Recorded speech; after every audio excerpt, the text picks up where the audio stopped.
Hello there, it is me, Chase, and it is review time. And I am not going to be doing, I already technically did Spider Man Into the Spider Verse. I need to redo it because it was way too long. And I'm trying to keep these as concise as I possibly can. So I'm just going to redo that one. That's why it's been a while. But there's another reason why it's been a while since I've really done the Spider Verse.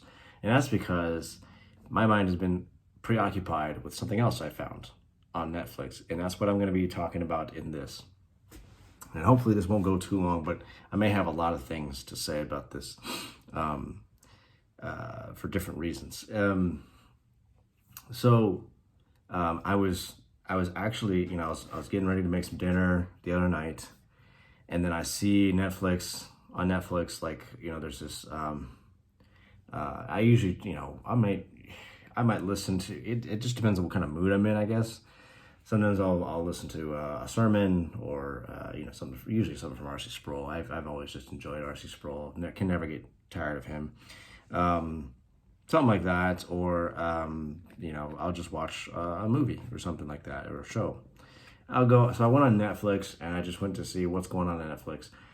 I was looking for something. I was looking for watch some World War II documentary stuff, finish some of that stuff up. But I saw advertised this show, Blue Eye Samurai, and I looked at the, I kind of was like, oh, interesting. I'm always interested, like anime to me, animated shows. I'm not talking about Japanese anime. I'm talking about just animated shows. Typically, almost immediately catch my interest. Like if my story was ever to be brought to life, as it were, I'd want it to be done in animation. I just think there's so many cool things you can do with animation. I know it's becoming popular these days, but my interest in going animation wouldn't be because it's popular. It's honestly always just been because I've just thought my story would look way cooler in animation. But my hair is just bugging me. I'm sorry. So when I see animation, I'm like, oh, it kind of immediately kind of makes me go, it looks kind of interesting. So I looked at the synopsis of it, and maybe I can just pull it up because it definitely it was interesting reading the synopsis and what ultimately happened as I started watching the show. I'm trying to. No, that's the synopsis of one of the episodes. I can't find it. They won't show it. But basically, the synopsis is it's this. It takes place in Japan in, I believe, like late 18th century kind of era, that kind of era, age of the samurai, stuff like that. And it follows the story of this young lady named Mizu. And she is she's kind of like a half-breed, Japanese and European. And in Japan, especially in those days, Europeans were considered, an abomination, not allowed in Japan, that kind of stuff. But she is like a half breed, and so she's sort of considered an outcast living in Japan, and it made growing up for her very difficult. And she has blue eyes, so Japanese or Asian people typically don't have colored eyes, especially in those days. But she has blue eyes, and so that's kind of why it's called. There's the reason for the show, Blue Eye Samurai. Now she portrays herself as a man, throughout the show. And she's trying to give off the appearance that she's a man. That's like her big secret. And so it helps her a lot because women don't have a lot of opportunities in those days and that time. So she tries to portray herself as a man. And she's going on the idea is she has this desire for revenge over the people who basically made her she's part European because one of these European guys apparently forced himself on her mother, which resulted in her. So Mizu goes on this quest for revenge to kill these Europeans. So that's kind of the general synopsis of the story. Now, when you listen to that, when I read the synopsis, and again, the synopsis was a little bit, um, a little bit more concise than my explanation, but that's basically it. So when I read the synopsis, I was like, it sounds like a standard, typical revenge story, but I decided, you know what, I'll give it a shot. I'll check it out. I'll see. I sometimes, and actually most of the time, I never look at the rating of the show. So I was caught up completely off guard with a lot of the stuff that I saw in the show. It is not for kids. Okay, I'm just pointing that out here. It is not for kids. People are like saying, I saw some interviews saying, if you like Samurai Jack, you might like this. I was like, yeah, if you watched Samurai Jack as a kid and you're now a fully mature adult. This is not Samurai Jack at all. This would be Samurai Jack if Jack was a woman, and this was like Game of Thrones almost stuff. Now, Game of Thrones had far more nudity than this had, but it's there. And I was like, and it's in the first episode, and I was like, I did not expect that. And then, of course, the TV rating comes on, and it's just gore, nudity, like, oh. I just don't know. I don't usually watch that because I never assumed anime would actually go there. I've never seen it do that before, and I've seen it go to the lengths of gore, and I was expecting that in the show. Like that was no surprise there, but the explicit sexual content, I was like, oh, okay. But anyways, I'm getting ahead of myself. Just so you know that it's not a show for kids at all. So I decided, you know what, I'll give the show a try. I'll watch it and I'll see what it's about, because even though it sounds like another typical revenge tale, which I'm getting sick and tired of those. It does have something that I've always been interested in, which is what if it's one of those what ifs. What if your main character was, typically in a movie like this, the main character is a male, but like, what if it was a woman? How would a woman deal with these kinds of, that's something I've always wanted to see, and I rarely ever get to see it. That's one of the reasons why I started writing my own story. I wanted to have, even though my main character cast has expanded quite a bit since I first started writing Masters of Eldraine, but I've always wanted to see how a strong female lead would deal with these kind of situations that a male lead would be put in, and so finally getting to see some of that here, I was like, you know what, I'll give it a shot. I'll give it a watch, because that's always been something that I've been interested in. But I wasn't expecting much when I started watching it. And, like one of the opening scene, especially when we're introduced to Mizu, I keep wanting to say Mizo, but Mizu is, again, she's disguising herself as a man, almost like a Mulan kind of thing. And it starts with her walking into this restaurant, and I call this trope the main character walks into a bar trope. Like the Mandalorian did it.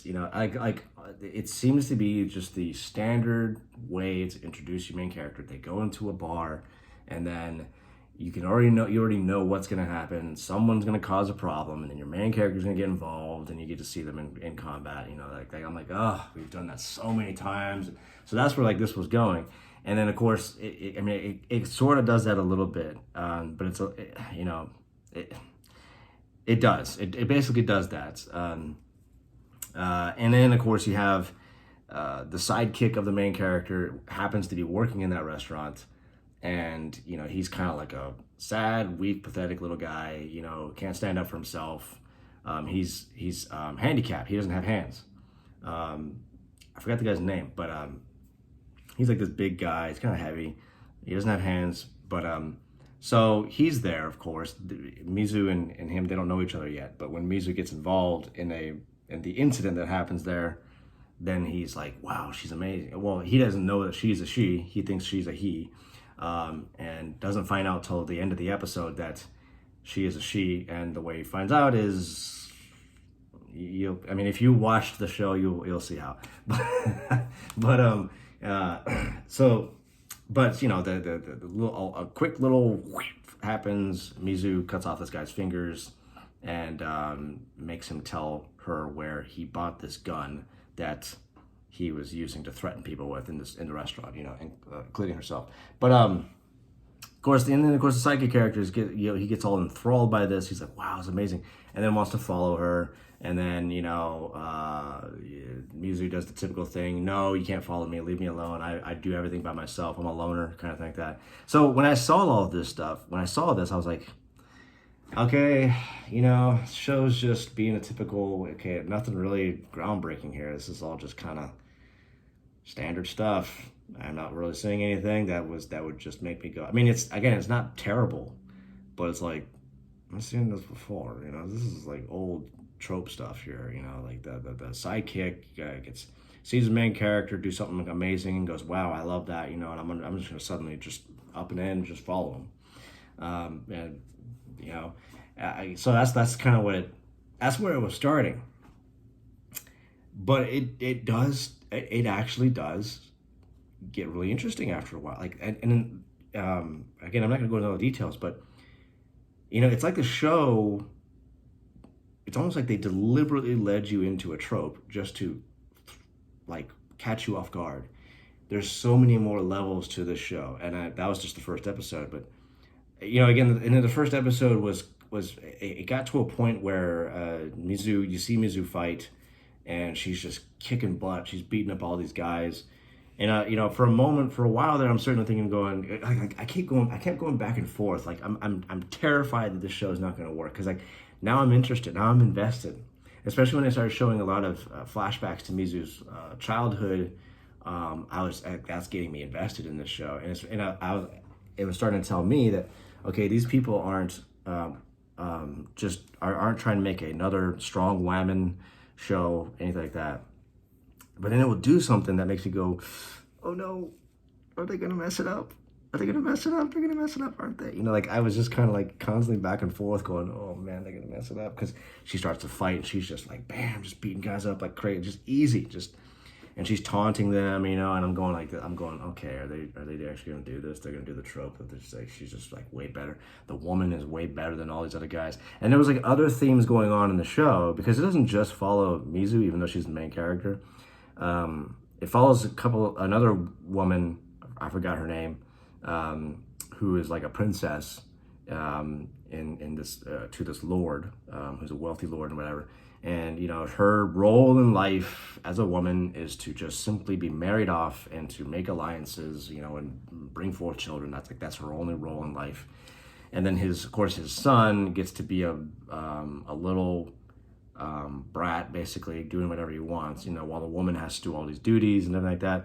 And so I'm watching this and I'm going, are they going to go here? Are they really going to do this? They're going to do the male privilege, women's suffrage thing, you know, feminism. And are they really going to do this? Like, why are you going to ruin such a great, everything's done so well so far, you know, and they're about to ruin it. But once again, they subvert that a lot. And at the same time, again, I'm asking myself, okay, there are two things that I need to see happen in this show that will confirm to me that this is not going to be some woke propaganda colonizers thing, because it kind of was heading in that direction, and it almost still can. But there are two things. One, the main character needs to get their butt kicked. Two, I need to see some tough dudes, some dudes who actually are tough. You know, not just the bad guys, but like good guys, you know, who are tough. And the show does both of those. And so when it did both of those, I was like, all right, we got something here. All right, this is okay. This is cool. And no, there's one more thing that made me start to cringe, because I was like, oh no, they're gonna do it. They're gonna do it. Oh my gosh, they're gonna do this. They're really gonna do this, aren't they? They're gonna do this. You know? So it was the when Mizu first sees the princess, she's like being carried in one of those stupid carriages things. Like it honestly looks really dumb. I know back then, if you saw that, you'd probably be like, wow. But like if I was transported back then, and I saw that, I'd be like, "Are you serious? What are we doing here?" But anyways, so Mizu's walking down the road and she sees the princess. Princess kind of glances out of her little carriage thing at her, and Mizu looks at her, and Mizu's like you see it, like she's mostly pretty stoic throughout the show so far, but in this moment she just kind of has this like whoa kind of face on her, and I was like, oh great, so she's a lesbian. And she was just absolutely captivated by the beauty of this princess, and they're gonna have a love story, aren't they? Like again, see, I'm so terrified that they're gonna ruin this whole thing that my mind is automatically going into all this kind of like, this is how they're gonna ruin it. This is what they're gonna do, constantly. And that's what I was thinking. And then I thought it was like it being doubly enforced with the fact that the princess, her story is about, the struggle between finding a proper mate, and her dad has got this guy in mind, and he's just this disgusting, perverted, just rich snob kind of guy who's gonna mistreat her. And I'm thinking, oh, here they go again. See, they're gonna do the trope. Here's the trope where all the men are just horrible, disgusting weasels, and the only person she can relate to is a woman. And comes a strong woman. She's better than all the other men out there and everything like that. And she's gonna go ahead and like they're gonna have a thing. Like that's what I'm thinking is where it's going. But again, they subvert that. They just like, hey, you thought we were gonna go there? That's not where we're going. It was kind of like Arcane League of Legends. Like you thought the show was going in this direction, and then they subvert all that. And I'm like, all right, that's interesting. Okay. I'm on board with this, and so because I got confirmation from that because the princess lady already is not interested in the guy that her dad has in mind. She's interested in this other guy who, long story short, that guy gets in a fight with Mizu. But again, everybody thinks Mizu is a man, even though he's a pretty slender man, pretty small. But everybody thinks Mizu's a man, and of course the voice too is a little bit, obviously it's like kind of a dead giveaway, even though she tries to make it sound a little bit deep. I'm like, that's still very much a lady's voice. So anyways, but like I knew it like right off the bat, and I don't know if the show was trying to make you think that Mizu was a man, because it doesn't reveal that Mizu's a woman until the very end of the first episode. And it pretends to like almost like in a shocker kind of thing like that. But I'm like, I can already tell, like immediately when Mizu started talking, and the show kind of gives it away with the synopsis. The young lady Mizu, whatever, I'm like the blue-eyed samurai. I'm like, well, that's her, blue eyes. Okay, there's your main character. That's a woman. Anyways, but he thinks, that this guy who's in love with the princess, and they're supposed to be getting married, he ends up getting an altercation with Mizu, like on a completely unrelated incident, and they get in a fight, and Mizu cuts his ponytail thing off, which is like a very like a sign of honor in Japan. Of course, again, looking back today, you look like an idiot to me. But man bun stuff, man, just cut that off. It's just it's not working. We're 21st century. But again, that's in feudal Japan. We get it. So Mizu, like in the fight, she beats him, but he's still like, and he was one. It turns out he was one of the kids who bullied her when she was a little girl. And so, look at that, just so happened to be right. And then so she's able to now fight him and beat him in a fight, and she doesn't kill him, but she cuts off his ponytail thing, and he's now everybody's ashamed of him, and so now he's seeking revenge. He wants to kill her now. But what ends up happening is Mizu gets in trouble, and he's like, and this is an idea that I actually was gonna put in my own story. Again, I'm not stealing from this show. It's actually kind of a concept I was putting in my own story, which is, one of my main character, who's also a woman, in this particular book, gets in a fight with this bounty hunter guy, and she sort of like subverts the fight and beats him in a way that he considers unfair. It's like, hey, you're gonna beat me in a fair fight. So now he wants a fair fight with her, and so he ends up following her, and he's trying to keep her safe.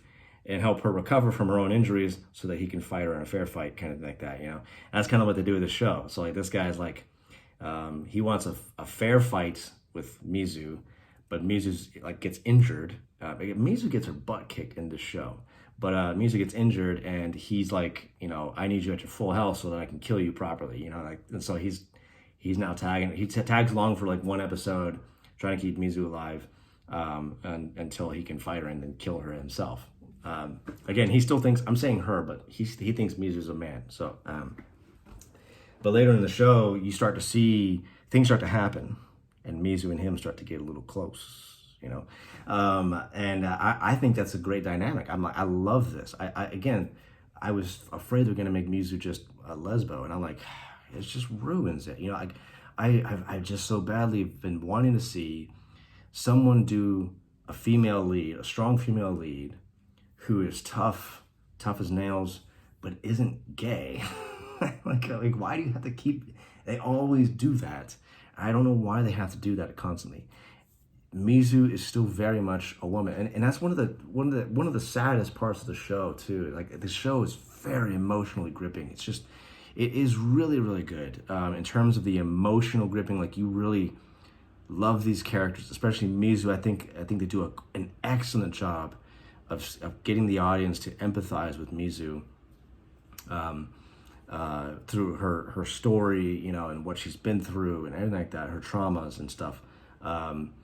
But one of the sad parts is she knows as she's growing up, she's trying to train to become a samurai so that she can get revenge on her mother. But there's one she starts to realize as she's getting older, in one of the flashbacks, you know, she's starting to mature as a young woman, and she starts to notice the chest, right? And she hates it, you know. She doesn't want it, and so you see her kind of like try to cover up, and she wraps her chest and tries to bind her chest basically, and it's almost like she's doing it in a sorrowful way. And it's like, man, it's sad. Like you look at it and it's like she is trying to remove what she is, and she like that's her struggle through the whole show. It's like she hates that she's a half-breed, because she sees herself as an abomination. She's trying to get revenge on the man or the men who made her, basically. So she lives her life constantly feeling like an outcast, but even more so because she's a woman, and she's like wishing she was a man. You know, at least that would make it easier for her, but she's not. And so it's like this struggle that she goes through her whole life, and she's consumed with hatred and a thirst for revenge. And that's one of the things I was afraid too. I was afraid the show was going to glorify vengeance, and like, you know, that's all the show's going to be about. Like it's not going to, like, you know, again, movies that are about revenge. With movies, I got a text message. Like movies that are about revenge, you know, they don't seem to like the main character typically gets their revenge, and the movie's like, it's very clear the movie is okay with that. And I was afraid this show was going to go in that direction, because if the show goes in that direction, it's going to be another revenge trope, and that's all it's going to be. Throughout the show, I'm hoping what the show is going to do is it's going to basically tell you, the audience, that this thirst for revenge that Mizu's on is ultimately bad, and they do that. Her mentor basically tells her, like, this is not gonna, this desire for revenge that you have it's just gonna kill you. It's gonna tear you apart, basically. And that's like the show's way of saying, it's not, even though this is what Mizu wants, it's not what's, it's very, it makes it clear in the narrative that that's not what's going to make Mizu whole. And again, this goes to the whole thing. I want to make a video about this. Main characters, you know, what defines the main character. A good character is what they desire and what they need. And so Mizu desires vengeance, but what does she need? You know, she kind of, it's like she needs love, and yeah. So the show kind of really brings that out, and it does a great job, because Mizu's like, she's like an absolute killer. cold-hearted killer. I mean, and the things that she's been through in life seem to make her hardened in her own resolve, rather than helping. Like it makes her much darker as a person, you know, and it turns her. It really does a great job of conveying that into her own character flaws. She has character flaws, you know, and she messes up. She's like obsessed with revenge, and and you see throughout the show, her obsession for vengeance only gets people hurt, other people hurt, and like people that she cares about, even though she won't admit that she cares about them. And also it pushes people away, and she's like just more alone and alone and alone. Like it's like the show is like saying she just needs to let this go. And I hope that that's kind of where the show goes. Like I really hope in the future. I haven't watched the last episode. I've watched everything but the last episode. But I hope in the future, season, like there's no way they're not getting a second season. This show is way too good. Everybody's loving this show. I was absolutely blown away by this show. Again, very few shows make me want to binge watch. Like this show did that. Like I was up till midnight watching the 7th episode last night. I'm like, I want to watch episode 8, but I gotta go to bed, man. And I'm still tired now because of it. I'm gonna finish the episode 8 after this, but like again, few times, very often. It's very not very often where I watch a show and I'm like, dude, I gotta watch the next one, man. I gotta, you know, I know I'm on a time constraint, but I gotta see what happens next, you know. This show does that, man. It really pulls you in. But anyways, I hope that in future seasons, Mizu I would love for her to come to terms, like her arc, her character arc revolves around not finding vengeance, but finding peace. Peace in, yeah, you know, you were brought about through a terrible crime, but you're alive, you know, and you're here, and you can make something with that. You don't have to be just consumed with hatred and vengeance. Like, I really hope that's where the show goes. I mean, that's going to be just, and that's where I'm like afraid, because that's, you know, the problem with shows like these, you know, they're so well constructed so many times. That's awesome. Also, its tragic downfall is it's so well made that the writers are like, man, let's pull this out. Let's keep this going as long as we possibly can. Really need to be able to just find the moment, like maybe 3 seasons. Just go, we can tell this story in 3 seasons, and that's just gonna let you tie the knot on it and everything like that. But again, almost all the time they just can't do that.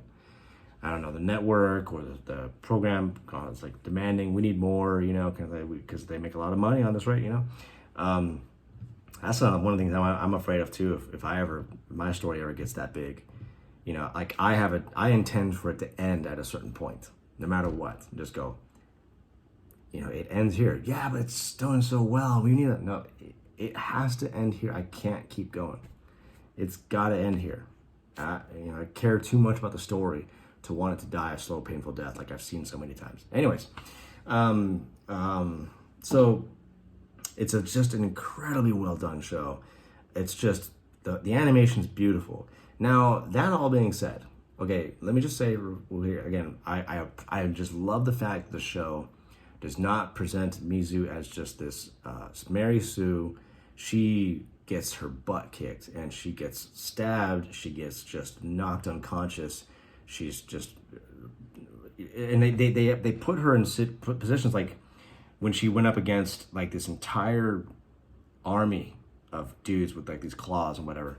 I'm like, they're not seriously gonna have her just jump in there and just slice these guys up like crazy. Like, there's no way. She's gonna just get slaughtered. And I'm like, thank goodness they didn't do that, because she's overwhelmed. She has to try and fight them, you know, bit by bit. And so, like, they give you that sense of like in a lot of shows with these Mary Sue characters, like Rey, for instance. There was really never a moment in the entire 3 movies of Rey in Star Wars that I ever felt like she was in serious danger. Like, how is she gonna get out of this? Never really felt like. The one time was with Snoke, and then when Snoke just got like that, basically Thanos snapped.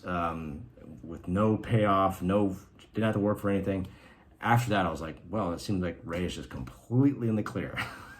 Even when she fought Emperor Palpatine and all that stuff, like by that point, the nail was in the coffin. But in this show, like they do a great job of like, all right, they show like she's limited. She's not a superhuman. She gets hurt, you know. I mean, she just like legit gets stabbed, and then like, you know, she's like stumbling and just about to collapse, you know, and looking for help. And she needs help. Like she is forced to rely on her friends for help. And I think that's great. That's the stuff I want to see. I want to see the main character struggle. I want to see the main character have weaknesses, be vulnerable. Man, this is stuff I've been talking about. Like, yes, they're vulnerable. She's vulnerable. And she was once in love, you know, and that you know, softened her heart. And then, of course, it got broken. You know, you'll see that if you ever watch the show. But, you know, and then there's this hint that she's going to be kind of falling in love with this other guy in the show. Again, he still doesn't know that she's a woman, though.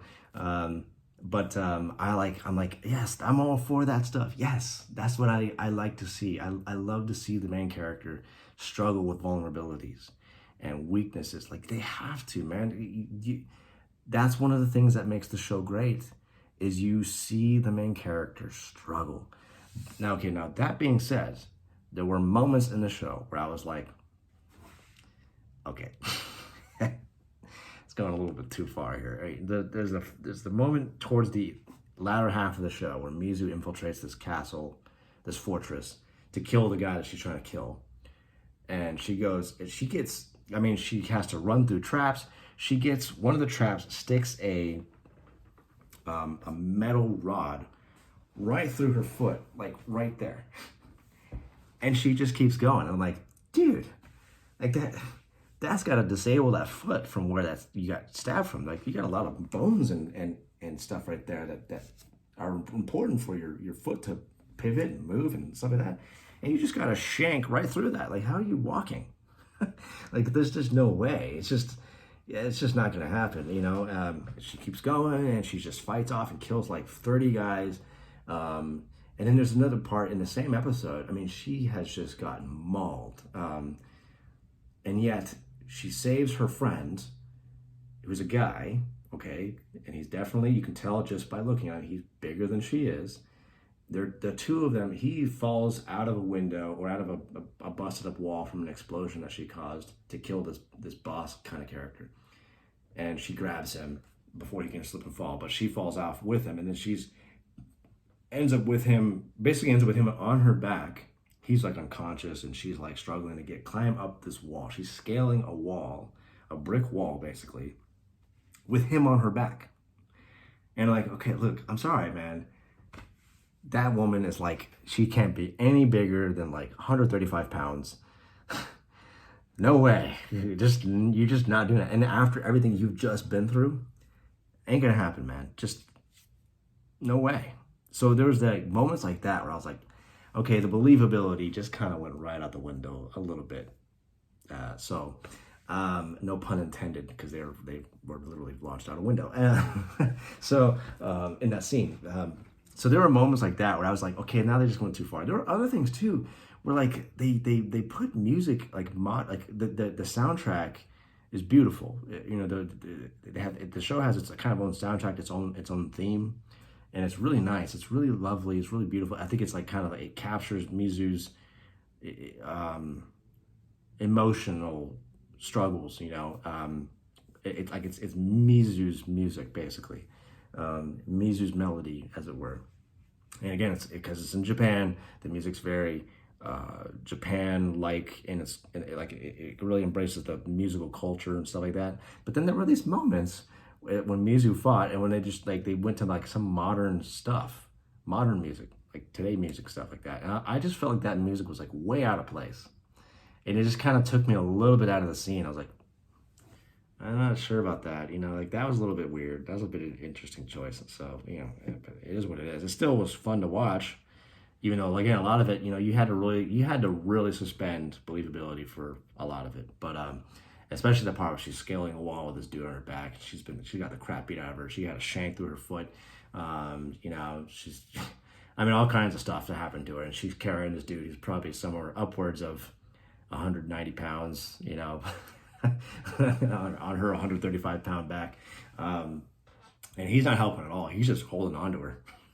So then I'm like, yeah, sorry, I can't do that.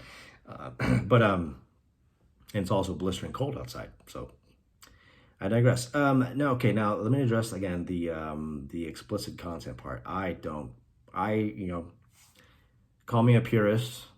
I don't really care. I take that as a compliment. I just personally think that you can show the stuff without showing the stuff. Okay, you can convey what's going on without actually showing me what's going on. Okay. And again, I know people say, well, you just think sex is icky. No, I don't. I mean, in Christian theology, sex is beautiful. It's a wonderful thing. Thing is, it's private. It's a private matter. And it's when we have made it so public that it has really become twisted and it's twisted us. And I know this is, again, I know this is somebody who has struggled with pornography, okay? And that's one of the things like about the show. I was like, when I first saw the first nudity scene, I was like, whoa. Again, I was like, I did not see that coming. Like, what the, you know, and I thought, man, are they really going to show a sex scene here? But they didn't show it. And I was like, okay, I guess that's as far as they're going to go. It's still not cool, but I guess it's as far as they're going to go. But then there comes a moment later on, they actually have like full-on anime, like porn sex scene. And I'm like, fast forward that, you know, I don't need to see that. So I'm just like, skip. And then I was able to skip one of those scenes, but another one, like, I kind of couldn't because it was like being mixed. It's like one of those things where they keep going one scene to the next, one scene to the next. It was being mixed with another scene. Like, I'm like, so I'm just like looking away and I'm like, what the heck, man? Like, I don't see, why do you got to do that? I don't see why you need to do that. Okay. Again, you can say the stuff is happening without the stuff happening. You know, you don't have to show explicit nudity to convey that somebody is undressed. You know, I just, that stuff just really, that was one of the things about the show. I was like, and so if you want to, like, just for you, so you know, especially because, like, you know, my intended audience is typically Christians, the show has straight up nudity, both male and female, and it's got some pretty gnarly sex scenes in the whole thing, you know. I mean, I also wonder too, I'm just going to say it, you know, I wonder how awkward that's got to be for the voice actors to do that stuff. Like, just like having to make those sounds, because they make the sounds too. And I'm like, gosh, man, it's just, so that stuff was just like, you know, and again, typically that stuff, that would be enough to make me like go, can't abide that, you know, just like that's like the red line. But man, I was so torn because on the one hand there is that stuff, on the other hand I'm like, it is such a great story. The story is incredible. It's, oh my gosh, it's just so, and again I'm just sitting there, I'm just going, why do you gotta do that to such a great story? You know, just if they kept that stuff out of it, you know, the cursing stuff, okay, whatever, but the other stuff, man, the explicit nudity and stuff like that, if they just kept that out of it, man, you know, I would be just like on the rooftops, be like, you guys got to watch this show, man. But I don't know if I can recommend this to my friends because of that. I don't think I can do that, you know. But I will just say the show was great. I really loved the show, despite all that other stuff. You know, just skipping past all that, or just like, all right, what else can I just, you know. But otherwise it was a great show. And I just want to say this real quick, this is female lead character done right. They did this like just beautifully. She's not just a Mary Sue, she's not there just kicking butt, and she can kick butt, but she gets her butt kicked. I mean, she gets stabbed, shanked, punched in the face. I mean, she gets put through the ringer. I mean, they really put music through the ringer in the show. And she's forced to have to rely on friends who are dudes. You know, it's not just, you know, women are great, you know, and men are all just a bunch of bleh, pigs or whatever. There's, you know, definitely got pig men here, which actually wasn't too uncommon in those days. So yeah, I mean, that's kind of realistic. But anyways, this is, man, the way they did this is just perfect. Like other than the other stuff I just mentioned, it was excellent. And I'm like, yes, I've been waiting for something like this. So long I've been waiting for this. And so I thought the show was excellent. I'm going to give it a 9 out of 10. Reason why not a full 10 is because of the stuff I mentioned. But other than that, man, it was just a great show. And you know, again, there's gonna be a season 2. There's just no way this doesn't get a season 2. It's just, now we just have to. That's the problem, right? Now we have to sit here and wait. You know, a lot of shows I watch, you know, that are pretty good. You know, I'm like, okay, you know, I wait for the next season, but I'm like, yeah, you know, I can just. But like Arcane League of Legends, I've been waiting like 2 years for that, the new season. Still hasn't popped up, you know, but I hope that doesn't happen with this one. I know probably in Arcane League of Legends, it's been confirmed, the new season, but I haven't seen anything from it for a while. That tells me they want it to be good. So, okay, you know, take your time with it, but still, man, I'm just like, oh, man. I hope that's not going to happen with this show, like, that they confirm the next season, and I'm like, get on it, and then, because I definitely will, I'm sure this episode 8 is going to leave me on quite a cliffhanger. And it's gonna make me go, oh, I want to see what happens next, but I'm gonna have to wait like a year, maybe a year and a half, you know, hopefully not 2. So yeah, we'll see. All right, so that's my review of Blue Eye Samurai. If you can put up with nudity, the sex scenes, and also the gore, which is it's there, I can put up with it. I watched a police video the other day of a dude getting shot in the head with a shotgun. So you know, I can watch that, you know, as long as it's not glorifying it, you know, I can watch it. And I don't think the show is glorifying it. You know, could it do without some of the blood and stuff? Sure. I mean, in my story, you know, I'm trying to make it as mature as I can without being as explicit. Like, and I think there's a difference between the two, like maturity and explicit content. So, you know, if I'm going to try to talk about, you know, 2 people getting together, I'm going to try to do it without the graphic content. You know, you don't need to know the stuff. Because I would like young people to enjoy it, you know, and so I've also been, you know, working through taking like a lot of the language I used to have in there, even taking that out. Like, I felt convicted by that. You know, it's like, you know, I don't think I want to have young people read that stuff. And the same thing, you know, the violence. You know, the violence is probably going to be the farthest I go. So, you know, I want to portray accurate violence, not to glorify it, but to show what violence is like, what it really does. You know, but not be like overly just like blood everywhere and guts all over the place, bleh, you know. But this show does that. You know, it's again, it's for mature audiences, so it is not a kid's show by any stretch of the imagination. So, but nevertheless, apart from those things, I thought it was a good show. I really enjoyed it. I'm looking forward to what comes next. So that's my review of Blue Eye Samurai. Soli Deo Gloria. God bless. Bye.